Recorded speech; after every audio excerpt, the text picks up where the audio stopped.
자, 진도 나가겠습니다. 취득시기 갑시다. 취득시기. 과거에는 참 시험에 잘 나오던 부분이었는데 최근에는 단독 문제로 잘 못 나오고 있죠. 그런데 언제든지 출제될 수 있는 부분이에요. 그래서 특히 유상취득은 여러분 반드시 기억해 두셔야 됩니다 라고 말씀드렸죠. 공인중개사는 여러분이 부동산의 매매를 중개했을 때 적용되는 시간적 기준이기 때문에 꼭 좀 잡으셔야 됩니다 그랬죠. 자, 원칙. 취득 시기는 뭐를 보고 판단된다 여러분? 다시 한번 말하지만 취득의 유형을 보고 따지셔야 돼요. 취득의 유형. 자, 그럼 취득의 유형이 첫째, 취득세 과세 표준을 사실상 취득하기로 하는 경우 밑줄. 이거 우리 어떻게 외우고 있죠 여러분? 국지외수 공판장 이렇게 외우고 있죠 여러분? 그때는 잔금 지급인데 앞에 중요한 말 있죠? 무슨 말? 사실상. 그러면 사실상 잔금 지급이죠. 사실상. 그런데 그 밑에 부동산 거래 신고나 기타 무슨 취득 유상이다. 그러면은 어디로 가라 여러분? 계약상이죠. 계약상. 그러니까 결론은 매매일 때는 언제 취득한 걸 뭐라 여러분? 잔금 지급일이죠. 잔금 지급일인데 그죠? 다 아실 텐데 국지외수 공판장이면 이때는 어디로 가고 여러분? 사실상. 이게 아닌 유상이면은 어디로 가라 여러분? 계약상.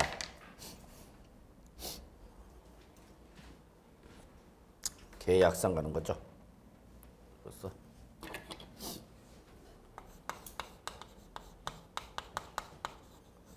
근데 둘 다 어느 날이죠, 여러분? 잔금 지급일이죠. 잔금 지급일. 그러니까 출제는 결국 물어보는 게 이거죠. 잔금 지급일을 물어보기보다는 뭐를? 사실상이냐, 계약상이냐 이걸 물어본단 말이에요, 출제는. 근데 실무로 가시면 얘는 같을 수도 있고 다를 수도 있는 거죠. 그날에 계약서에 적힌 날에 실제 지급하면은 이때는 같아지는 거야. 그죠? 근데 달라질 수도 있는 거죠. 꼭 그날에 지급하라는 법은 없으니까. 하루 이틀 땡길 수도 있고 늦어질 수도 있고. 그렇죠? 그러면 우리는 국지외수 공판장에 한해서만이죠. 국지외수 공판장에 한해서만 올라가고 여러분 사실상. 이게 아니면 올라가라는 얘기 여러분. 계약상. 이 하는 구분만 좀 기억해 두시면 돼요. 그러면 여기는 무슨 의미가 있냐면 사실상 잔금 지급에 취득한 걸 보는 것은 계약서에 적힌 날짜와는 관계 이시 없이 무조건 실제 잔금을 지급한 날에 보겠다는 얘기죠. 좀 거꾸로 계약상 잔금 지급에 취득한 걸 본다는 것은 사실상 잔금 지급 여부를 묻지 않고 무조건 계약서에 적힌 날에 취득한 걸 보겠다는 얘기야. 그러면 실질 과세 원칙에 따르면 당연히 일로 가야 되는 게 원칙이죠. 사실상으로 가야 되지. 실질 과세 원칙에 따르면. 그런데 실제 부동산의 매매는 대부분 다 누구 간의 거래예요, 여러분? 개인 간의 거래죠. 부동산의 매매는 대부분 누구 간의 거래야? 개인 간의 거래야. 그러면 그 수많은 개인 간의 거래를 과세관청에 일일이 이걸 확인한다는 게 쉽다, 어렵다? 어렵다는 얘기야. 그래서 개인 간의 매매는 그렇게 거래 건수는 많지만 일반 법인에 비해서는 규모가 크니까 적으니까 그냥 몰라. 그냥 뭐 하겠다. 계약서에 적힌 날에 취득한 걸로 보겠다. 그 얘기죠, 여러분. 그럼 결론 냅시다. 여러분이 공인중개사가 되셔서 개인 간의 부동산의 매매를 취득했다. 개인 간의 매매를 취득했다. 그러면 여러분은 어디로 모셔야 되는 거예요? 계약상으로 모시면 되는 거죠. 이해하시나요? 예. 다만 거기 단서가 있죠. 이런 경우는 거의 없겠지만 혹시라도 있었을 경우를 대비한 겁니다. 만약에 계약서에 잔금지급이 어떻게 됐으면 명시가 되어 있지 않으면 이때는 어떻게 할 거냐? 계약일이 아니라 계약일로부터 며칠? 60일이 경과되는 날. 예, 출제는 요걸 좋아하겠죠. 시험에서는. 이게 실무라면 출제는 시험이 중요한 거니까 이때는 출제는 어떻게 장난칠 수 있죠, 여러분? 계약일에 취득한 걸 보다 이렇게 말장난칠 수 있다는 얘기죠. 그러면 계약일에 취득한 걸 보는 것이 아니라 계약일로부터 60일이 경과한 날에 취득한 걸 본다라는 거 잡으실 수 있어야 됩니다. 그런데 예외. 이러한 잔금을 지급하기 전에 먼저 뭐 했다 여러분? 등기 등을 먼저 했다. 그러면 여러분 게임 끝난 거야. 어디로 가면 돼요 여러분? 빠른 날인 등기 등록일 가면 되는 거죠. 그런데 이게 무슨 취득이면 연부취득. 자, 다시 한번 강조합니다. 연부취득은 어디에만 있는 규정이야? 지방세법에만 있는 규정이다 그랬죠. 지방세법에만. 그래서 연부취득일 때는 자, 연부취득이라는 것은 우리 연부매매 계약 형식을 취하되 최소 몇 년 이상에 걸쳐서 여러분 2년 이상에 걸쳐서 예, 상한 들어오는 게 바로 연부취득이죠. 그러니까 얘는 잔금 지급일이 빨라도 언제예요? 2년. 그러니까 이때까지 과세관청이 기다리다 못 기다리다 못 기다리겠다 그 얘기야. 그러니까 이때는 매해 사실상 연부금을 할 때마다 여러분 지급할 때마다 취득한 걸 보겠다는 얘기죠. 그래서 여기서 중요한 건 뭐죠 여러분? 연부금에다 동그라미 치셔야 돼요. 연부금. 이걸 연부금을 출제를 살짝 뭐로 바뀌어요 여러분? 잔금 바꿔버리면 여러분은 한없이 기다려야 되는 거야. 그럼 이게 국공유지 매각법에 따르면 최소 15년 연부 상환이 가능합니다. 봐. 여기 재개발 사업을 한대. 재개발 사업 또는 재건축 사업을 한대. 재개발 재건축 사업을 하는데 이 안에 뭐가 있는가? 국공유지가 있는 거야 여러분. 그러면 이건 국가나 공공단체가 소유하는 토지가 이걸 빼버리면은 사업의 효율성이 떨어지는 거잖아요, 여러분. 이해하시죠? 그럼 이거를 누구한테 매각해? 조합원한테 매각해버린단 말이야. 누구한테 매각한다고? 니들이 사라는 얘기야. 매각해버려. 조합에게. 그럼 조합이 사는데 돈이 있을 게로 없을 게로? 없을 게니까 얘를 몇 년에 걸쳐서 15년 연부 상환을 갈 수 있단 말이야. 그럼 얘는 잔금 지급이 언제 오는가? 그럼 그때까지 기다리면 과세가 이제 뒤집어져 안 뒤집어져? 뒤집어지지. 그러니까 그때까지 기다리겠다 못 기다리겠다? 못 기다리겠다. 그래서 그때는 어떻게 하겠다? 연부금 뭐 할 때마다 지급할 때마다 취득한 걸 보겠다는 얘기죠. 그러니까 매매계약은 연부취득 매매계약 몇 개지만 하나지만 실제 취득세는 여러 번에 걸쳐서 내라 그 얘기죠. 연부금 뭐 할 때마다 낼 때마다 취득세 내라 그 얘기죠. 이해하시겠죠? 예. 근데 거기 별표 있죠. 박스 바로 밑에. 자, 요거는 아직 시험에 안 나왔네요. 한 번도. 개정된 이후로 아직까지 한 번도 안 나왔어요. 예전 같으면 안 봤어요, 사실은. 근데 요즘 문제의 특징은 뭐냐면 예전에 안 나왔던 게 지금 나온다는 거예요, 문제야. 그래서 뭐 해야 되는 거예요. 그러니까 여러분 시험 범위가 자꾸 넓어지는 거죠, 공부 범위가. 자, 해당 취득 물건을 밑줄 뭐 하지 않고 일단 등기 등록이 이루어지면 여러분 무조건 취득을 봅니다. 그래서 대전제 조건은 밑줄 등기 등록이 되지 아니한 상태에서 화해조서나 인락조서나 또는 취득일부터 60일 내에 작성된 공정증서나 또는 그 부동산 거래 신고에 따라서 시장 군수 구청장이 교부한 거래 계약 해제를 동그라미 해제를 확인할 수 있다면 결론 매매가 된 거예요 안 된 거예요 여러분? 안 된 거야. 이거는 어디에 적용하는 거죠 여러분? 거기 별표는 여기에 해당하는 거예요, 여러분.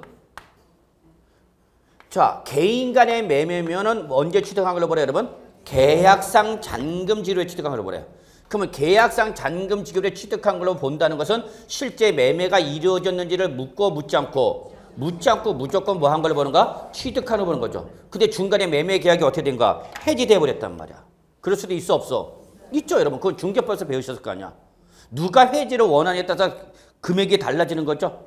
매도자가 원하는 거냐, 매수자가 원하에 따라서 여러분 달라지죠. 네, 맞아요. 그래서 매매를 하기로 했는데 매매 계약서 썼어. 실제 있었던 일입니다. 매매 계약을 했는데 잔금을 지급하기 전에 얘가 재개발 재건축 승인이 떨어져 버린 거야. 재개발 재건축 승인이 떨어져서. 그러니까 매도자가 어떻게 하는가? 나 이거 뭐 할래? 해지할래. 뭐 하겠대 여러분? 해지하겠대. 할 수 있어 없어? 있죠. 단 조건이 있죠. 어떻게 해야 돼? 받은 계약금은 어떻게 해야 돼? 계약금만 돌려주면 되나? 뭐 그런 건 이제 중개법에서 배우시는 거 있죠? 결론은 중간에 어떻게 됐다고 여러분? 해제했다고. 계약상 잔금 지급일에 도래하기도 전에. 아직 등기하고 안 하고? 안 하고. 그런데 이게 개인 간의 매매니까 무조건 우리 언제 취득한 거 보는 거예요 여러분? 계약상 장을 취득한 거예요. 그러면 이 사람은 중간에 매매가 어떻게 되는데 해지가 됐는데도 불구하고 이 사람은 뭘 내야 되니까 취득세를 내야 되는 문제가 발생하는 거죠. 그래서 그걸 집어넣은 겁니다. 그래? 그러면 중간에 뭐가 됐다? 해지가 됐대. 그리고 아직 요 해지됐을 때 등기가 되고 안 되고 요 해지된 것이 뭐하면 입증이 되면 이때는 뭐 한다? 취득으로 본다 안 본다? 안 본다. 그러면 결론은 매수자 취득세 낸다 안 낸다? 안 낸다 그 얘기 여러분. 그 규정의 의미입니다. 이해하시겠습니까? 네, 그래서 취득일부터 며칠 이내? 60일 이내. 밑줄. 취득일부터 60일 이내. 이거 어디서 나온 거죠, 여러분? 여기서 취득일부터 60일 이내 뭐에서 나온 거예요, 여러분? 적으세요. 신고기한. 취득세 신고기한이잖아, 원칙적인. 즉, 취득세 신고하기 전에 중간에 뭐가 됐다? 해지가 되고 등기가 안 된 상태면 취득한 걸로 본다, 안 본다? 안 본다. 그러니까 취득세 안 내도 좋다, 그 얘기입니다. 이해되셨죠? 네, 그래서 그 별표는 어디에 해당하는 거예요, 여러분? 계약상에 해당하는 거야. 사실상으로 하면 사실상 취득했어, 안 했어? 안 했죠. 그럼 이때는 취득세 당연히 안 내는 거죠. 근데 얘가 문제인 거죠. 얘는 무조건 계약서에 적힌 날에 취득한 걸 보는데 중간에 계약이 어떻게 돼버린가? 해지됐죠. 그러니까 무조건 취득세를 내야 되는 문제점이 발생하니까 취득일부터 며칠이네? 60일이네. 아직 등기가 되고 안 되고 해지됐다는 것이 어떻게 되면 증명되면 취득한 걸 본다 안 본다? 안 본다. 이해하시겠죠 여러분? 예. 그 다음에 무상 갑시다. 무상은 네. 네, 똑같아요. 크게 신경 쓰지 마시고. 물론 우리 민법에 가면 해제 뭐 따르지만 세법은 그건 안 따진다. 결론은 매매가 이루어졌다 안 이루어졌다? 안 이루어졌다 그 얘기예요. 그렇게 봐주시면 되고요. 자, 무상 갑시다. 무상은 잔금 지급 대가가 있으니까 없으니까? 없으니까. 잔금 지급을 잡을 수가 있어 없어? 없죠. 그래서 별도의 시간적 기준이 필요한 거죠. 자, 상속은 언제 당연히 여러분? 상속 개시. 적으세요. 상속세, 양도소득세 똑같죠? 이걸 출제를 바꿔. 어떻게 바꿔요, 여러분? 상속 등기를 바꾸면 여러분 잡아내야 되죠. 상속 개시랴, 상속 등기리 아냐? 출제는 이거 상속 등기를 바꾼 걸 잡아내야 된단 말이야. 출제는 그렇게 장난칩니다. 상속 개시는 언제 여러분? 이건 민법에서 규정되고 있어요. 예, 가장 대표적인 게 사망이래요, 여러분. 또는 집 나간 아저씨 찾을 필요 있다 없다? 없다. 실종 선고 때려본대. 그래서 5년간 스키 생사 불명되면 그냥 사망한 걸 의지해버립니다. 그러니까 집 나간 아저씨 찾을 필요 있다 없다? 없어. 그냥 법원에다 이제 가서 실종 선고 때려버려 경찰에다가. 5년간만 나타나지 말아 스키야. 그러면 상속이 개시가 사망으로 의제되면 어떤 효과가 발생하죠? 민법상? 상속이 개시가 됐죠. 그거보다 더 중요한 게 있죠. 재혼이 가능하죠.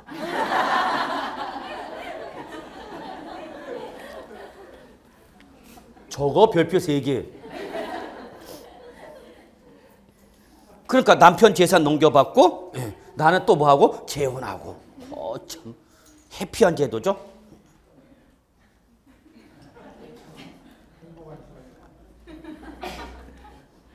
자, 그래서 상속은 무조건 언제 여러분? 상속 개시랴 국세도 똑같아. 그런데 제가 지금 이걸 얘기하는 것은 증여 때문에 그런 거죠. 증여. 증여는 언제다고 여러분? 계약이랴. 증여 계약이랴. 그런데 증여세와 양도세는 언제라서 여러분? 증여 받은 날이라서. 그러면 계약일과 증여 받은 날이 같을 수도 있고 다를 수도 있는데 현실적으로 동일한 날에 한꺼번에 다 하기는 조금 쉽진 않아요. 자, 요거는 집에 가서 아저씨한테 증여 받아보면 알아. 자기 명의 넘겨 나한테. 그럼 아저씨가 명의 넘긴다, 짐 싸고 나간다. 그건 이제 해봐야 알겠죠. 예. 한번 해봐. 시도할 가치는 있죠. 성공하면 재산이 넘어오는 거고 안 넘으면 또 해피해지는 거고 나갔으니까. 이상하다. 우리 집만 이상한 집안인 것 같아. 자, 부동산이라 합시다. 부동산에 대한 증여. 우리 공인중개사는 당연히 부동산을 타겟으로 해야죠. 그러면 증여를 하려면 어떻게 됐어요? 여러분 계약서 작성하셔야 된다 그랬죠? 그리고 그 계약서가 당사자 간의 원만한 합의에서 이루어졌다는 걸 제3자가 뭐 해줘야 돼? 증명해줘야 되죠. 그걸 바로 뭐 하는가? 공증받는 거죠.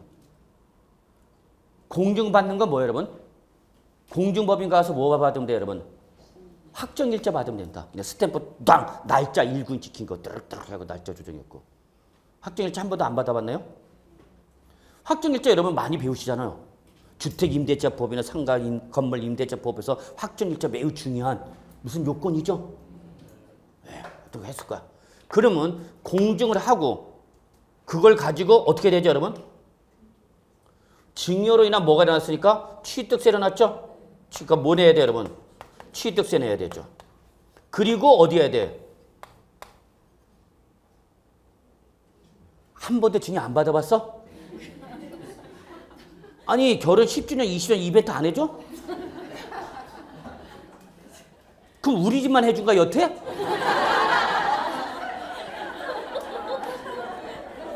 아, 또 우리 집은 이상한 집 아니야. 자, 그러면 여러분 증여 받아봐야 알죠. 그러면 증여 받아서 계약서 쓰고 어디 가야 되는데 등기소 가서 뭐 해야 돼 여러분? 소유권 이전 등기해야 될 거 아니야. 아, 부동산 4명이라 바꿔야 될 거 아니야 여러분. 그러면 등기소 가서 뭐 신청하려면 등기 신청하려면 등기 신청서에 뭐가 첨부된다 그랬어요 여러분? 취득세 영수 첨부된단 말이야. 그렇죠? 그러니까 등기하기 전에 뭐부터 내야 돼? 취득세 내야 된단 말이야. 그러니까 등기 접수일에 취득한 걸 보면은 안 되죠. 이날에 취득하면 아직 취득세 못 내잖아. 그러니까 얘는 언제? 계약일에 취득한 걸 보겠다는 얘기죠. 이해하셨나요? 그리고 등기가 되면 우리는 이때 비로소 뭐 한가요, 여러분? 증여 받은 날이 되는 거고 이때 증여세는 이때부터 때리는 거죠. 재산이 실제 이때 넘어왔으니까. 그리고 양도소득세 언제 취득한 걸로 보는가? 증여 받은 날에 취득한 걸로 보는 거죠. 그래서 취득세는 증여 받은 날이 될 수가 없어. 왜 그러냐면 그 전에 뭐 해야 되니까? 취득세를 내야 되니까. 이해하시겠어요? 이런 얘기 어디서 못 듣는다 진짜. 그래서 언제 취득한 걸로 봐라? 계약일. 그런데 뭐는 증여세나 양도소득세는 언제 취득한 걸로 봐라? 증여 받은 날. 근데 이 증여 받은 날은 언제냐? 상속세비 증여세법에 규정됐어요. 그래서 절대 여러분한테 증여 받은 날이 언제냐고는 물어볼 수가 없어요.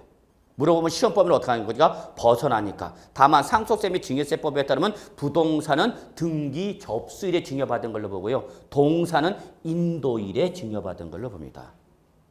그러니까 여러분은 실무에서는 그냥 뭐 생각하면 돼요, 여러분? 등기 접수일에 증여받은 걸로 보죠. 다만 취득세는 이날이 아니라 언제 날이다? 계약일이다. 그래서 왜 일로 오는지 아시겠죠? 응? 등기소 가서 등기하려면 취득세 영수증이 있어야 되잖아. 그럼 이때 취득한 걸로 보면 아직 안 되잖아. 그러니까 언제 취득한 걸로 본다? 계약일. 되셨나요? 예, 주의하시기 바랍니다. 자, 그 다음에 원시 취득 갑시다. 아직까지 원시 취득은 여러분 이렇게 그렇게 자세하게 거기 나와 있지만은 예, 한번 잠깐 보죠. 일단 원칙만 보세요. 일단은 저는 여기까지만 봐라. 원칙 역시 건축법에 따른 언제죠, 여러분? 밑줄 사용 승인서를 내주는 날이죠. 근데 그 교부일은 이제 한자고 한글로 바꾸면 내주는 날 그렇게 된가. 근데 세법은 한글로 바꾸다 보니까 사용 승인서를 뭐 하는 날? 내주는 날 이렇게 돼 있어요. 근데 그냥 저는 입에 교부일이 바뀌어갖고 그냥 교부일로 간 거고 줄인 거죠. 근데 그 전에 사실상 뭐 하거나 사용하거나 임시사용을 받았다. 그러면 여러분 게임 끝났네. 시간적 기준 몇 개 나왔으니까 2개 이상 나왔으니까 당연히 우리는 어디로 가야 되는 거예요, 여러분? 빠른 날. 그래서 여러분 사용 승인서 교부일이 원칙인가? 그게 원칙이야. 그런데 이보다 앞서서 뭐 했다? 사실상 사용하거나 임시 사용성을 받다. 그때는 예외 그 사실상 사용일 또는 임시 사용이죠. 그럼 만약에 사례 문제가 나오면 취득 시기 다음 건축물에 대한 취득 시기로 옳은 거 골라봐라. 이렇게 사례 문제가 나오면 여러분이 그냥 사용 승인서를 내주는 날, 그 다음에 사실상 사용일, 임시 사용 승인일 이 중에서 무조건 어떤 날? 빠른 날 찍으면 되는 거예요, 여러분. 그런데 2번, 3번 보세요. 4번 이것이 건축법이 아니라 2번 보세요. 도시개발법상 도시개발사업으로 건축한 주택을 뭐를 취득하면 환지 처분에 의하여 취득했다. 그러면 여러분 환지 처분으로 취득했다는 말이 반드시 조건 제시가 돼. 그러면 그 제시된 조건에 따라서 환지 처분 공고일인데 중요한 건 여러분 동그라미 다음 날이 중요해요. 다음 날. 그런데 이 규정은 어디서 끌고 온 거냐? 도시개발법 규정을 우리가 세법으로 끌고 온 겁니다. 그래서 도시개발법에 있는 규정을 끌고 온 겁니다. 3번. 자, 이번에는 도시 및 주거환경정비법상 주택 재개발 사업입니다. 또는 도시환경정비 사업으로 건축한 주택을 소유권 이전해서 취득했다. 이렇게 조건 제시가 되면 그때는 제시된 조건이 뭐? 소유권 이전 고시래. 자, 무슨 날 여러분? 다음 날. 그러니까 여기는 반드시 뭐 나왔는지 확인하셔야 돼요. 다음 날 나왔는지 확인하실 수 있어야 됩니다. 그러니까 출전에 살짝 뭘 빼버리는가? 다음 날 빼버리죠. 그러면 여러분 어머 다음 날이 빠졌네라는 걸 잡아내야죠. 다음 날 뺐는데도 예. 그러면 이제 혼자 외로운 길을 가는 거죠. 저같이 되는 거예요. 자, 4번. 4번은 주택법상 주택조합이나 정비법상 주택 재건축 조합이 취득하는 뭐죠, 여러분? 비조합원용 토지죠. 자, 제가 그랬죠, 아까. 자꾸 많은 분들이 어려워하는데, 자, 보세요. 자, 조합원이 주택법상 무슨 조합이거나 주택조합이거나 정비법상 뭐 여러분? 주택재건축조합이에요. 그러면 이러한 사업을 시행하고자 할 때는 이때는 그 조합원의 토지 등에 대한 소유권을 무슨 계약을 체결하고? 신탁 계약을 체결하고 신탁 계약이니까 누구한테 넘어가고 소유권이 누구한테 넘어가죠? 조합에게 넘어가는 거죠. 그리고 이건 매매로 파는 게 아니라 신탁에 따른 소유권 이전이라는 등기 원인이 나타나겠죠. 그래 제3자가 봤을 때 명의가 누구로 바뀌었지만 조합으로 바뀌었지만 이건 매매로 인한 조합이 소유권 이전이 아니라 신탁으로 인한 소유권 이전이라는 뭐가 나타난 거죠, 여러분? 신탁 등기가 나타난 거죠. 그러면 신탁 등기가 이러니까 제3자가 봐도 이거는 사실상의 취득이다, 형식상 취득이다. 형식상 취득이라는 걸 확인할 수 있어, 없어? 있죠. 그럼 제3자는 내가 이 사실로 인해서 소유권이 조합한테 넘어갔다는 걸 나는 몰랐다라고 주장할 수가 없게 되는 거죠. 왜 했으니? 뭐 했으니까? 공시했으니까. 그렇죠. 그러니까 우리가 매수하고자 하는 부동산 반드시 등기부 등급을 띄워서 법률상의 권리자와 진실한 권리자를 확인해 볼 필요가 있어, 없어? 있죠.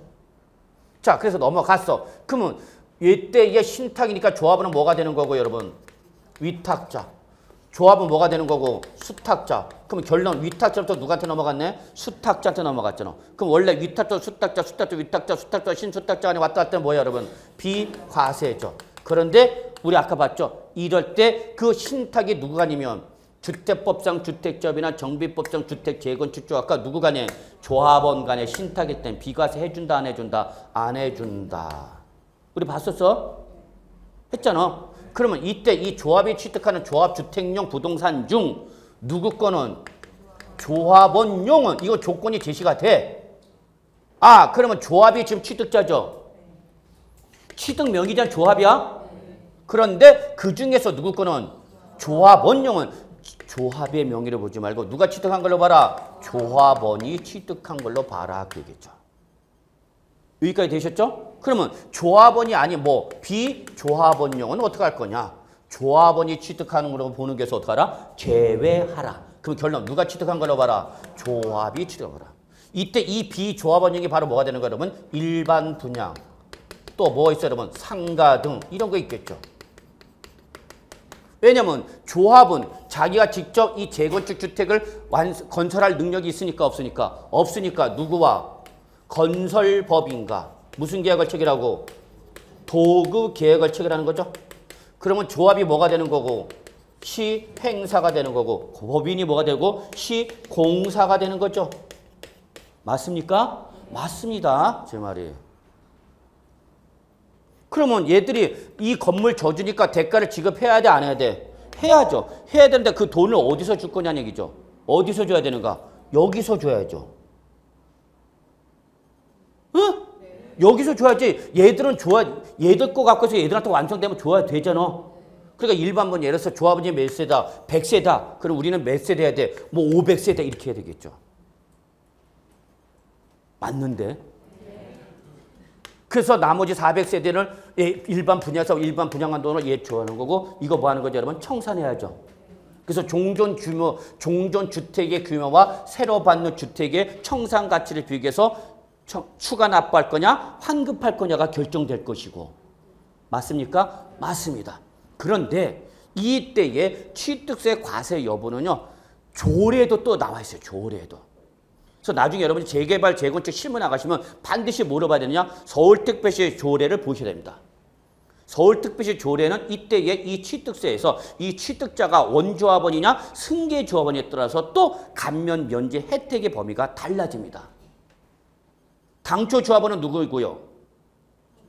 사업계획 승인일 이전부터 갖고 있던 소유자가 당초 조합원이 있는 거고요. 사업계획 승인 난 다음에 소위 말하는 미등기 전매를 취득했거나 상속을 받았거나 증여를 받은 그 조합원은 뭐가 되는 거고? 승계조합원입니다. 그러면 이때 우리 조례에서 감면해 줄 때 당초 조합원이냐 승계조합원에 따라서 감면 폭이 달라집니다. 아주 복잡해져 실계죠. 근데 우리 다행히 그는 실무 나갔을 때 얘기고 우리 일단 시험에 대비죠.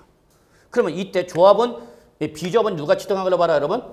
조합. 그러면 얘가 언제 취득한 걸 볼 거냐가 이제 바로 요 규정이죠. 몇 번이에요 여러분? 예, 허가관벌의 4번이죠.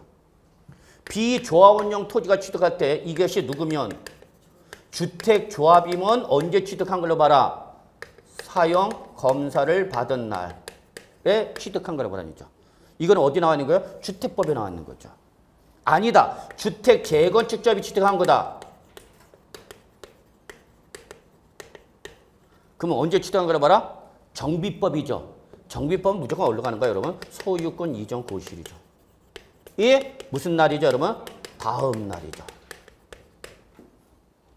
그러면 여러분 거기 동그라미 1, 2, 3, 4 중에서 여러분이 출제였냐? 다음 날이 하나 없는 게 있네. 바로 뭐예요, 여러분? 얘죠, 얘. 얘는 뭐가 없어요? 다음 날이 없잖아. 여러분이 스스로 문제를 예상하라고 만들으라고. 그러면 보세요. 2번, 3번, 4번 중에서 다음 날이 없는 건 뭐밖에 없다고 여러분. 주택조합이 취득하는 비조합원용 토지만 얘는 사용 검사를 받은 날이라는 얘기죠. 나머지는 다 뭐가 나와야 된다 여러분? 다음 날이 나와야 된다. 잊지 마세요. 다음 날. 영어로 말하면 next day. 죄송합니다. 제가 뭐 얘기하는지 아시죠? 출전이 장난칠 수 있는 게 뭐가 있다 여러분? 다음 날, 다음 날. 그래서 주택조합이 취득하는 비조합원의 토지는 다음 날이 있다고요? 없다고요? 없다고요. 주의하시 바랍니다. 출전들 이런 걸 좋아한다고 그랬습니다. 분명히. 자, 됐어요. 그렇게만 보시고요. 자, 무허가다. 무허가니까 이러한 사용승인서 교부란 게 있어? 없어? 없죠. 그러니까 이때는 어디로 가는 거야 여러분? 밑줄 사용일이죠. 근데 앞에 붙으니까 무슨 상이야? 사실상 게임 끝났죠. 토지 2 원시 취득. 토지의 원시 취득은 뭐를 말하죠 여러분? 매립이나 간척이죠. 매립이나 간척이 때는 밑줄 언제야? 공사준공 인가일. 다만 공사준공 인가 전에 게임 끝났네. 사용 승낙 허가받았다. 사실상 했다. 그럼 우리는 어디로 가면 돼요 여러분? 빠른 날이죠. 이런 거 외우는 거 아니죠. 자, 개정안 보시지 마시고요. 자, 313조 간주 취득 밑줄 사실상 변경된 날과 공부상 변경일 몇 개 나왔네? 2개 나왔네. 그럼 어떤 날이야? 빠른 날이죠. 근데 그 전에 먼저 사실상 사용했다? 그럼 역시 빠른 날인 사용일이죠. 결론.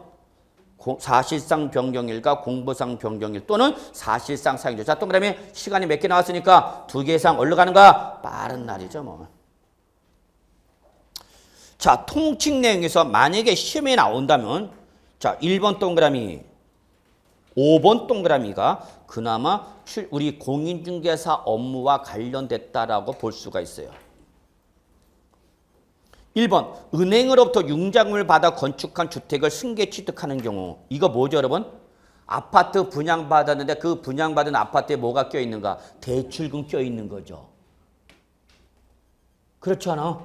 그러니까 요즘 젊은 친구들이 아파트 신혼부부가 돼서 결혼하면서 주택을 마련하려고 그러는데 주택 마련 자금이 상당히 어렵죠.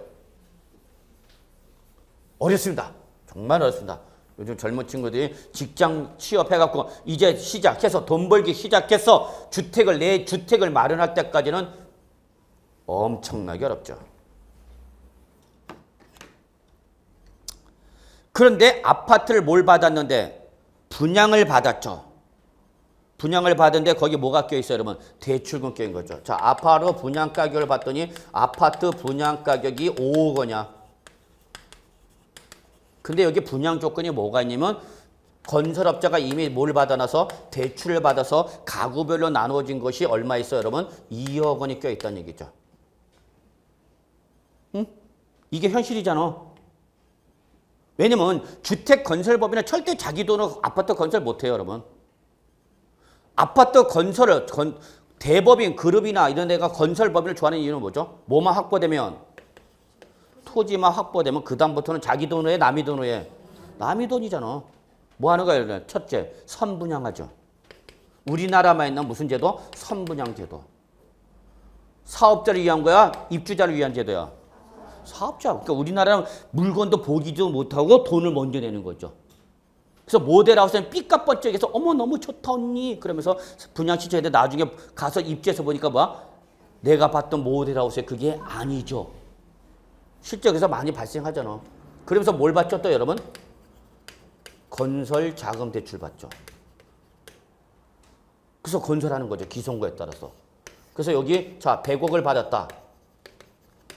누가? 건설 법인이. 제가 주택은행에 있을 땐 제가 이걸 평가하던 심사하던 사람이고. 그래서 대출해 주죠. 기성구에 따라서 공사 진척돼서 대출금이 나갑니다. 그래서 공사가 완성되면 요 100억 원을 누가? 건설업자가 누구한테 넘겨요? 분양받은 사람한테 입주자한테 넘기잖아. 이걸 뭐라 그러는 거예요, 여러분? 대환. 이걸 뭐라 그런다고요? 대환. 그러면 아파트를 분양받은 사람 조건이 두 가지죠. 선택이죠. 옵션이죠. 내가 대출금을 뭐 할 거냐? 승계할 거냐? 대출을 안 받고 내가 그냥 다 얼마 낼 거냐? 5억 낼 거냐? 그 얘기죠. 그러면 요 금액이 커지면 커질수록 분양받는 사람의 취득자금이 재원이 여유가 있어지는 거니까 아파트 분양받기 쉬워지는 거고. 그러니까 정부가 이걸 조절하는 거죠. 소위 말하는 뭐 LTV, DTI를 올렸다 내렸다. 그러죠? 요즘은 올리고 있어요? 내리고 있어요? 응? 올리고 있어요? 내리고 있어요? 올리고 있죠. 이게 올라가야 대출 가능이 커지니까. 그러니까 지금 분양을 어떻게 하든지 주택 경기를 살리려고 분양 시장을 했죠. 그리고 뭐 풀었어? 상한가 풀었죠. 그러니까 젊은 사람도 어떻게 해? 더 못 사는 거죠. 더 못 살아죠. 그러면 요걸 얘기합니다. 그래서 보시죠. 은행으로부터 융장을 받아 건축한 주택을, 이건 실제 실무 나가면 일어나요, 여러분한테. 융장을 받아 건축한 주택을 뭐하면? 승계 취득하면 이때는 은행 융자금이 건축주가 먼저 건설자금 대출 받았어. 그거를 누구한테? 분양받은 자의 명의로 뭐 하는 거예요, 여러분? 대환. 되는 때를 취득 시기를 보겠다. 그입니다. 그래서 아파트 완성되면 무슨 등기 들어가죠, 여러분? 보존 등기 들어가겠죠? 보존 등기 누구 명의로? 건설업체 명의로 보존 등기했죠? 그리고 그걸 분양받은 사람한테 뭐 해야 되는가? 넘겨주죠. 넘겨줄 때 이 사람이 뭐 안겠다면? 대출금 또 안겠다면은 이때는 얼마만 지급하면 되는 거고 3억만. 대출 승계 안 하겠다 그러면 얼마 받고? 5억 원. 그건 이제 그 사람의 선택에 따라서 은행에서 저당권을 넘길 거냐 말 거냐 결정한다. 만약에 승계 받는다면 대환되는 때. 이때 뭐 한 거를 본다? 취득한 걸 본다. 근데 그 전에 먼저 뭐 했대 여러분? 그러면 우리 주저할 필요 없죠. 뭐 한 날? 빠른 날인 이전 등기를 뭐 한 걸 본다? 취득한 걸 본다. 이해되시나요? 네, 1번 요거는 설명 2번이 마지막이에요. 그냥 거의 뭐. 그래서 요걸 이해해 주시고요. 실제 여러분이 아마 실무 나가시면은 이런 거는 뭐 실무에서 얼마든지 일어날 수 있는 거죠. 그다음에 2번 같은 경우 3번 같은 저는 뭐 시험에 안 나올 거라 봅니다.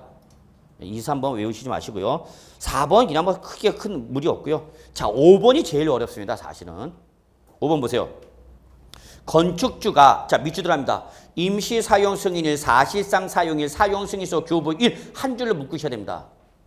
다시 한번요. 임시 사용 승인일, 사실상 사용일, 사용 승인서 교부 1 한 줄로 밑줄 쳤어요. 그리고 적으십시오. 이날이 어떤 날입니까?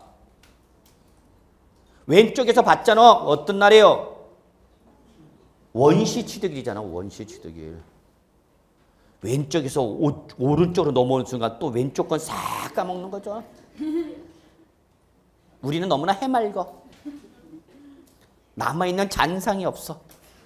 그냥 312쪽에서 우측 313쪽으로 오는 순간 왼쪽 거는 싹 없어져 버려. 그런 거지 뭐. 에이씨. 그래서 결론 임시 사용 승인일, 사실상 사용일, 사용 승인서 결론 한 줄로 밑줄 주셔야 돼요, 여러분. 이 날이 어떤 날이에요, 여러분? 건축주의 무슨 날이요? 원시 취득이다. 꼭 적어 놓으셔야 돼요. 그런데 이렇게 됐죠. 그 교부일 뭐랬어요, 여러분? 이전에. 이게 중요한 조건입니다. 이전에 입주자로부터 다시 밑줄 잔금을 받았답니다. 그러면 잔금을 받은 날은 무슨 취득이에요? 잔금을 받아서 취득한 건 무슨 취득이야? 승계 취득이잖아. 그러면 이 조건이 지금 어떤 상태입니까? 5번은. 원시 취득이 이루어지기 이전에 뭐가 이루어졌다는 얘기예요, 여러분? 승계 취득이 이루어졌다는 얘기입니다. 이게 뭔 말인지 알아야 돼. 뭔 말인지. 즉 건설업체가 계약상 오늘이 며칠이에요? 5월 15일? 예. 5월 보름이네? 아, 그게 아니라 제 음력 생일이네요. 양력이 아니라. 자, 어쨌건 좋습니다. 이날에 뭐 하기로 했어요, 여러분? 완성하기로 했어. 그리고 이날에 뭐 하기로 했어요, 여러분? 잔금을 지급하기로 했죠. 분양받은 사람이. 그래서 잔금 지급하고 일로 뭐 하는 거예요, 여러분? 입주하는 거죠. 그런데 문제는 건설업체가 이날 완성을 못했어. 이해되세요? 어떤 상황인지? 근데 나는 돈은 줬어, 안 줬어? 줬어. 돈은 냈단 말이야. 잔금을 지급했다니까? 그럼 완성이 됐은 깨로 안 됐은 깨로? 안 됐죠, 여기. 그러니까 지금 원시취득이 이루어졌어, 안 이루어졌어? 안 이루어졌죠. 근데 분양받은 사람 뭘 지급함으로써? 잔금을 받아 소유권을 취득했죠. 승계 취득이 일어났잖아. 그래서 얘 사람 뭐 해야 되는데? 이전 등기를 해야 되는데 지금 건물이 완성됐으니까 안 됐으니까? 안 됐으니까 이전 등기가 돼요, 안 돼요? 안 되죠. 어떤 상황인지 이해하시겠죠? 얘는 돈 다 냈어, 야. 근데 얘가 안 했어, 건설업자가. 그러면 얘는 잔금 지급일에 뭐 한 걸로 보고? 잔금 지급일에 뭐 한 걸로 보고? 취득한 걸로 보고 이날부터 며칠이네? 60일 이내 뭐 해야 돼? 취득세 내야 되는 거죠? 근데 이 사람 입주했어, 못했어? 못했죠. 뭐만 냈는데? 돈만 냈죠. 근데 얘한테 뭐야? 취득한 걸로 해서 너 취득세 내라. 지금 이런 일이 발생하는 거죠. 이해하세요? 그러면 이 사람은 아니 회사가 아파트 짓지도 못해서 나 입주했어 못했어? 못했는데 나보고는 뭐 내라는 얘기야 지금? 취득세 내라는 얘기죠. 이해하십니까? 어떤 상황인지? 그래. 그러면 이런 상황이면 자 다시 봅니다. 책을. 이러한 입주자로부터 잔금을 받은 경우는 다시 밑줄 갑니다. 임시 사용 승인일, 사실상 사용일, 사용 승인 교부를 밑줄 쳤나요? 이날이 무슨 날이에요? 원시 취득. 이날에 밑줄 건축주에 뭐가 이루어진 걸 보고 원시 취득이 이루어진 걸로 보고 그날에 밑줄 분양받은 자가 이때 뭐 한 걸로 봐라? 승계 취득한 걸로 봐라. 그 얘기입니다. 자, 요게 마지막 칠게요. 자, 계약일에 5월 15일 날에 뭐 하기로 했는데? 완성을 하기로 했는데 했다 못했다? 못했다. 근데 분양을 받은 사람은 돈은 냈다 안 냈다? 냈다. 잔금은 다 지급했다는 얘기죠. 그러면 얘는 취득한 걸 봐서 이날부터 취득세를 내야 되는 문제점이 발생하다는 얘기야. 그래서 나중에 얘가 뭐가 되면 완성되면 실제 완성이 되면 이날에 건축주에 뭐가 일어나면서 이날에 건축주에 뭐가 일어나고 원시 취득이 일어나고 분양받은 자 이때 취득한 걸로 보지 말고 너도 이때 뭐 한 걸로 보라는 얘기야? 승계 취득한 걸로 봐라. 그 얘기입니다. 그럼 얘는 이때 취득한 걸로 보니까 이날로부터 며칠이네? 60일 이내에 되는 거죠. 이해하세요? 예. 예를 들어서 얘가 3개월 후에 완성됐어. 3개월 후. 당초 약정일보다 3개월 후에 완성됐다고. 그러면 얘는 이때 원시 취득이니까 이때 취득세 내면 되는 거죠. 근데 이 사람은 이미 이날부터 이 며칠이 돼서 3개월이 지나버렸단 말이야. 근데 실은 취득했고 못했고 근데 이 보고 취득세 내라면 되니까 안 되니까 너 비록 뭐는 지급했지만 잔금은 지급했지만 이때 취득한 걸 보고 안 보고 너도 건축주가 원시 취득이 이루어지면 이날에 너도 뭐 한 걸로 보라? 승계 취득한 걸로 보라. 그럼 이날로부터 뭐 내라? 취득세 내라 그 얘기입니다. 이해되십니까? 예. 이해만 되면 아무것도 아니에요. 자, 그래서 결론은 이 나중에 완성이 되면은 그날에 건축주의 뭐가 되면서 원시 취득되면서 그날에 뭐 한 걸 봐라? 분양받은 자의 승계 취득을 봐라. 결론 그겁니다. 상황만 이해하시면 돼요, 여러분. 상황만. 됐죠? 넘어가도 되죠? 예. 자, 그 다음에 뭐 다른 거는 뭐 6번 취득세 과세 물건 취득하면 설마 뭐 우리 어음 받겠어요, 여러분? 공인중개사 돼서 부동산 매매하는데 예, 매수자가 뭘 끊어줘? 어우. 그것도 1년 후 만기. 그럼 여러분 어음 받으면 돼요? 안 돼? 안 돼요. 예. 받으려면 받으려면 뭘로 받아야 돼요, 여러분? 당자 수표로 받으셔야 돼요. 수표로. 상대방이 업자가 어음 끊어주겠다. 그러면 여러분은 차라리 뭘로 달라? 수표로 끊어야 돼요. 차이는 뭐예요, 여러분? 약속하면 약속한 거니까 1년이 경과하기 전까지 뭐 지급 청구를 못합니다. 근데 수표는 지급 일납증권이기 때문에 즉시 받자마자 어디 가서 은행 가서 뭐해? 지급 청구해버리면 은행에서 돈 줘야 돼. 지급 자금이 부족하면 부도. 자, 그래서 결론. 어음을 받았다. 밑줄 어음 결제입니다. 그런데 그 전에 뭐가 됐다? 대물 변제가 됐거나 등기가 됐다. 그럼 역시 시간에 몇 개 나왔네? 2개. 무슨 날? 빠른 날. 예, 한번 보시고요. 자, 그 다음에 과표 갑시다. 과세표준. 자, 과세표준은 우리가 뭐 충분히 정리했던 부분인데 가끔 가다가 질문 오면은 처음부터 공부를 하신 분들은 다 넘어가는데 늦게 오신 분들이 이제 항상 문제가 되는 거죠. 못 알아듣고 조금 부담스러워하는 거죠. 자, 우리는 한번 가볍게 빨리 확인하고 넘어갑시다. 자, 취득세 과세표준 여러분. 예, 그러면 당연히 무조건 어디로 가는 거예요, 여러분? 취득 당시 가액 이거 쓸 필요도 없죠, 이제. 다만 이 취득 당시 이 가액을 결정하는 방법 몇 가지가 있다, 여러분? 3가지가 있다. 뭐죠, 여러분? 원칙. 자, 신고한 가액 앞에다 적으세요. 원칙. 시가표액 앞에다 뭐라고 적어놔야죠, 여러분? 예외. 그 다음에 사실상 취득 앞에다 뭐라고 적어놔야죠, 여러분? 특례. 제 원고에는 원래 이게 있었는데 편집하는 과정에서 잘려버렸어. 디자이너가 그냥 지 마음대로 막 잘라요. 뭐 칸이 좁네요. 그래 그냥 확 잘라버렸어. 무슨 말인지 아시죠, 여러분? 신고한 가액에 뭐가 있는 거고 원칙이 있는 거고 시가표는 앞에 뭐가 있는 거고 예외가 있고 사실상 취득 가액 앞에 뭐가 있는 건데 특례가 있는데 이게 도망갔다고. 집 나갔어. 그럼 우리 아시죠? 여러분 이 셋 중에 어떤 것부터 먼저 적용하는 거예요? 특례야, 특례. 적용순이에요. 근데 특례는 아무 때나 적용한다. 법에서 정해진 경우만 적용한다. 법에서 정해진 경우죠. 그걸 우리는 어떻게 배우고 있는 거예요, 여러분? 그 유명한 국지외수 공판장에다가 하나가 더 들어오는 거죠. 무슨 신고? 부동산 거래 신고. 이거는 취득시에서 못 봤던 거죠? 취득시에는 요것만 있었어요, 여러분. 국지외수 공판장. 그러나 얼로 오면 과표로는 요게 하나가 더 들어온다. 뭐가 들어온다? 부동산 거래 신고와 검증이 이루어진 거죠. 그러면 결론. 이때는 무슨 가격을 하라? 과표를. 이때는 뭘로 하라? 과표를. 사실상 취득 가격을 과표로 하라는 얘기죠. 또는 연부 금액을 과표로 하라 그 얘기죠. 중요한 건 뭐예요, 여러분? 사실상이죠. 그래서 사실상 취득 가격을 적용하는 경우는 어떻게 하는다, 여러분? 국지외수 공판장과 부동산 거래 신고와 뭐 검증이 이루어졌다. 그러면 제가 이거와 꼭 비교할 게 있습니다, 그랬죠? 부동산 거래 신고가 있으면 이와 비슷한 게 대응되는 게 뭐예요, 여러분? 주택 거래 신고죠.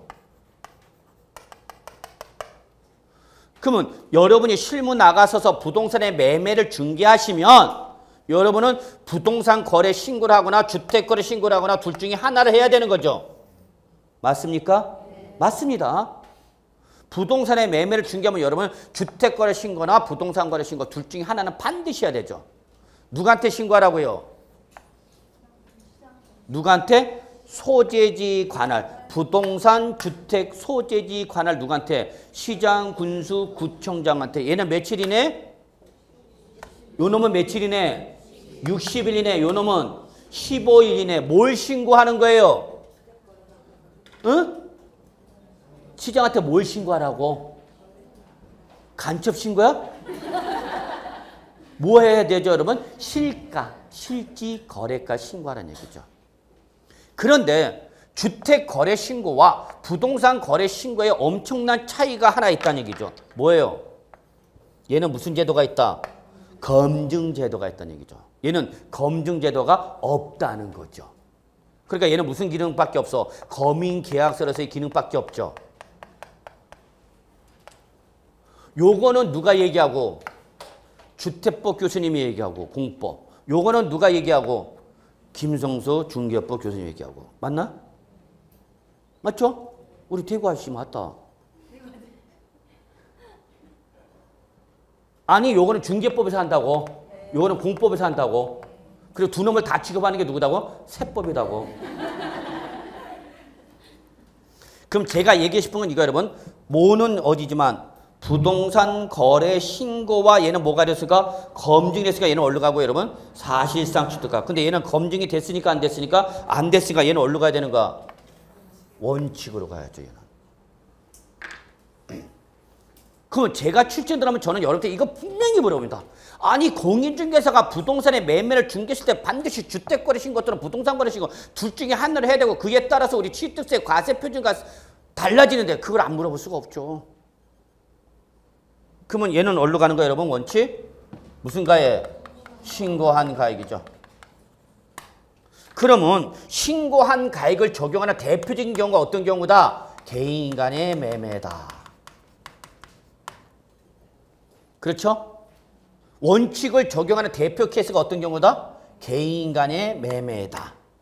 근데 개인 간의 매매로서 뭐로 하면은 주택거래 신고라면 어디로 가는 거고 신고한 가액이지만 개인 간의 매매라도 뭐가 이루어졌으면 부동산 거래 신고 검열을 했던 어디로 가야 되는가? 사실상 취득 가격이죠. 이건 여러분 실문 나가는 순간 직방이야, 직방. 다방도 아니야, 직방. 그런데 문제는 얘와 얘의 차이점은 뭐랬어요, 여러분? 얘는 객관적으로 확인이 됐다, 안 됐다? 됐다. 과세관청이 믿는다, 안 믿는다? 믿는다. 여러분이 학원에 와서 열심히 공부하는 걸 집에서 아저씨가 믿는다, 안 믿는다?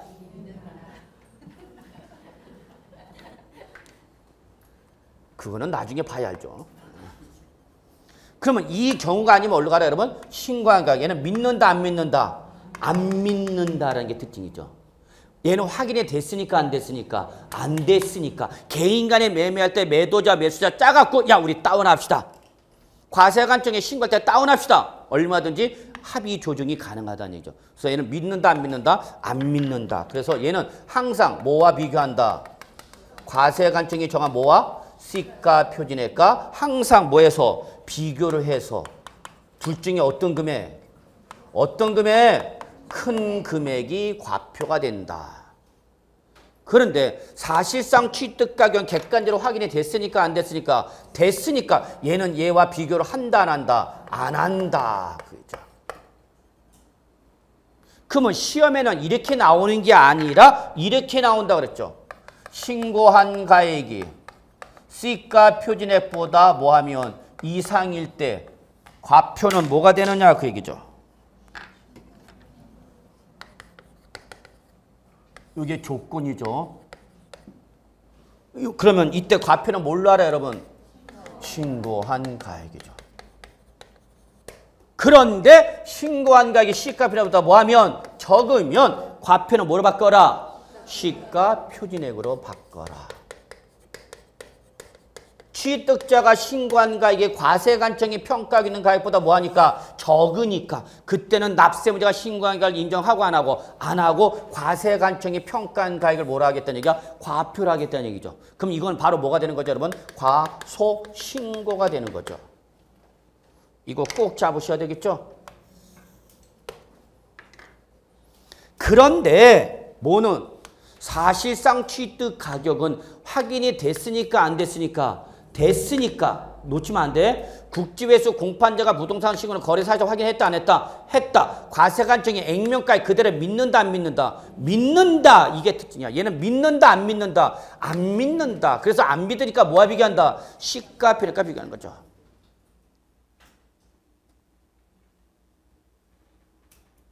저를 믿고 따라오시는 분이 계시고 저를 안 믿고 따라오는 분도 계시고 그래. 그러니까 다. 믿니 안 믿니? 얘는 믿어 안 믿어? 믿어. 믿으니까 사실상 취득 가격이 시가 표준액보다도 어떤 경우는 물론이고 이상인 경우는 물론이고 설사 사실상 취득 가격이 시가 표준액보다도 뭐해도 적어도 얘는 확인이 됐으니까 안 됐으니까? 됐으니까 과표 뭘로 가라? 사실상 취득 가격으로 가라 그 얘기죠. 그러면 여러분은 출제는 이거하고 요거하고 비교해서 물어볼 수 있겠죠. 차이점이 보입니까? 안 보입니까? 보이셔야죠. 보이시죠? 네. 이게 전통적인 문제. 그러면 시험에 옛날에 어떻게 나왔냐? 이렇게 물어보죠. 이걸 또 법에 있는 대로 물어보면 좋은데 이렇게 안 물어보죠. 출전이. 자, 개인이 어디에 참가요? 경매에 참가하여 경락을 받았다. 자. 경매에 참가해서 뭘 받았다 여러분? 경락을 받았죠. 대부분 뭐야? 개인이니까 토지나 건물, 토지나 주택 등에 대해야겠죠. 왜? 토지나 주택은 규모가 크죠. 아니 작죠. 그러니까 개인이 얼마든지 참여할 수 있어 없어? 있죠. 그러나 업무용 부동산이나 수익용 부동산은 힘들죠. 그렇죠? 얘는 규모가 크니까 일개 개인이 들어오기 힘들죠. 그러니까 펀드 같은 경우는 같은 경공매를 취득하더라도 일로 안 가죠. 왜 안 가냐? 개인들이 엄청 참여하니까. 참여율이 높죠. 참여율이 높으니까 경락가격이 어떻게 돼? 높아지죠. 그러니까 재미가 없죠. 옛날만큼. 제가 은행 다닐 때만큼은 지금 하늘과 땅 차이입니다. 제가 은행 다닐 때는 보통 3차 유찰은 기본입니다. 3차 유찰 갖고 시가의 50% 이하로 떨어뜨려 놓고 그때 들어가는 거야. 그렇게 또 조정했고 그 당시는. 왜? 거기만 있었으니까. 패밀리들만. 근데 지금 다 오픈됐잖아. 우리 주부님도 많이 가잖아 일로. 재미없죠 주택은. 가려면 가야죠. 그러니까 유명 연예인들은 다 뭐 갖고 있어요? 이거 갖고 있죠. 이건 재미없어. 자, 경락을 받았어. 이때 시험에 이렇게 나왔네요. 시가가 5억 원짜리고요. 시가 표준액이 4억 원이고요. 경락가액이 3억 원이다. 자, 그러면서 물어보죠. 취득세 과표 얼마예요? 얼마예요? 3억 원이다고 3억 원. 뭐보다 적지만 시가표준액보다 작지만 얘는 법원이 작성한 뭐에서 경락조소 등에 의해서 3억 원에 경락됐다는 걸 확인할 수가 있죠. 그러니까 과세관청이 믿어야 돼 안 믿어야 돼? 믿어야죠. 그러니까 설사 이 경락받은 가격이 뭐보다 작아도 시가표준액보다 작아도 얘가 뭐가 되는 거야? 과표가 되는 거죠. 이해되셨나요? 그런데 개인 간의 매매로 취득했대. 매매. 그러면서 신고를 얼마를 신고했느냐? 3억 원을 신고했어요. 개인 간의 매매로서 얼마를 신고했다고 여러분? 3억. 시가표준액이 얼마짜리고? 4억. 시세가 얼마짜리고? 5. 그러면 과표는 얼마 되는 거예요? 응? 4억 원이 된다고. 4억 원 때는. 개인 간의 매매일 때는 4억 원이다. 그러니까 과세관청은 야, 너 이거 4억짜리인데 무슨 3억에 샀다 그랬냐? 믿는다 안 믿는다? 안 믿는 거죠. 그러니까 얘는 뭐가 돼버린가? 1억 원에 대한 과소 신고 납부가 돼버리죠. 그러면 과세관청은 여러분한테 뭘 보내주면서 고지서, 보통징수로 하면서 뭘 때려야 돼? 가산세 때려야죠. 이게 신고한 가액과 사실상 취득가격 차이점입니다. 이제 그만합시다 이거. 네. 그래서 맨날 저거 하고 있으면 안 되죠. 여러분 수준이 다 올라가 있는데. 자, 그래서 여러분 거기 보는데 자, 사실상 취득해 보시고 거기 313쪽 보시면 2번에 주택법상 주택거래 신고제에서 신고거래가액 있죠, 여러분? 밑줄. 얘는 우리는 뭐로 본다? 셋 중에 주택 시장 군수한 때 신고한 가액 그 가액을 우리 셋 중 신고한 가액 시가표준액 사실상 취득가액 뭐로 본다? 신고한 가액으로 본다. 그 얘기죠. 예. 그 다음에 다음 페이지 보시면은 314쪽. 마무리해야 할 때가 됐네요, 벌써. 자, 5번의 마지막. 거기 취득가계 범위 바로 위에 동그라미 5번 있죠, 여러분? 거기 단서 봅시다. 단서 놓치면 안 됩니다. 단, 국지회수 공판장과 부동산 거래 신고가 검증이 이루어졌다더라도 밑줄 첫째, 증여 등 무상 취득 하나, 첫 번째 하나. 두 번째 밑줄, 소득세법 등에 의한 밑줄, 부당행 계산 부인 거래 밑줄 하나. 이 두 가지 거래에 해당하면 이때는 사실상 취득 가격을 적용하는 경우에서 어떻게 한다, 여러분? 제외. 여기까지 꼭 보셔야 됩니다. 단서. 자, 그러면 시험에 이렇게 나왔죠. 국가 등으로부터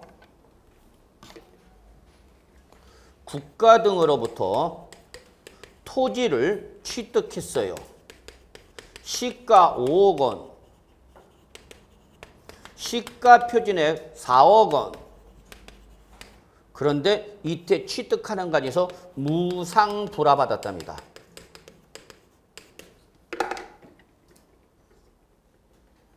그러면 지금 누구로부터 취득했죠, 여러분? 국가 등으로부터 취득했으니까 뭐에 해당하는 거죠? 국지죠. 그러면 사실상 취득가를 과표해야죠. 근데 사실상 취득가격이 얼마 돼? 무상이래. 그 얼마야? 제로죠. 그러면 제로를 과표로 하면 산출세액이 나와 안 나와? 안 나오죠. 그러니까 이럴 때는 국가 등으로부터 취득했더라도 사실상 취득가를 적용하라 하지 마라? 하지 마라 그 얘기죠. 그럼 뭘로 가라는 얘기야? 신고로 하는 가격으로 하라는 얘기죠? 얘 특례가 아니면 무조건 원칙이야, 여러분. 그럼 얼마를 신고하라? 얼마를 신고하라? 여러분 얼마를 신고해야 돼? 5억 원을 신고해야 돼? 4억 원을 신고해야 돼? 4억으로만 신고해주면 되지. 어디에만 안 걸리면 되니까? 시가편의 밑으로만 안 내려가면 되니까. 이해하시겠어요? 근데 여러분 모르고 얼마짜리 신고했어? 5억. 그럼 과세관청은 만료 안 만료? 이게 맞아. 그러나 만약에 여러분이 얼마를 신고하면 3억. 그럼 과세관청이 가만히 있어 안 있어? 가만 안 있어. 두 눈 뜨고 시퍼렇게 쳐다보는 거죠. 이씨. 못 때려보내. 고지서.